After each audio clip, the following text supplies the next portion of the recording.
other big issue this morning, of course, is the government suspending fracking in England until the science proves it to be safe. The Green Party should be cheering. Let's go to Molly Scott Cato. She is a Green MEP for South West England and Gibraltar. Good morning. Good morning. Are you cheering then at the government's decision? Look, I'm absolutely cheering all the amazing protesters and campaigners who've made this case, who've made it impossible for the Tories to go into the election supporting fracking. But I'm also raising a note of caution because the Tories did not actually say that we're banning fracking because of climate crisis and because we need to keep fossil fuels in the ground.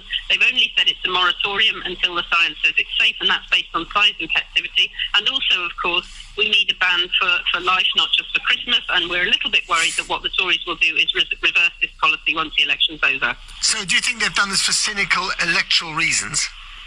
Well, I think, yes. I mean, I don't want to be too cynical about the Tories, but on the other hand, I want to make sure I'm cynical enough. And when you look at the hundreds of thousands of pounds that they receive from the fossil fuel industry, I think this is much more about attracting votes when the general election comes. And there's a good thing there in the sense that a lot of Tory voters actually do respect the environment and want action on climate change and, want to protect nature and so on.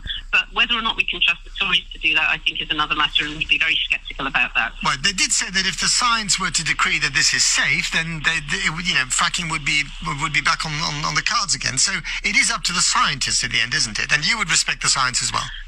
But the scientists we need to take most note of are the climate scientists who are telling us that we have to get fossil fuels out of our economy as quickly as possible. And that's why the green policy is to invest rapidly in renewables, to reverse the Tories' attacks on renewables, especially onshore wind, and to have a Green New Deal so that we insulate people's homes so that they have warm, secure homes, and also that we convert their homes away from gas central heating to heat pumps and electric heating.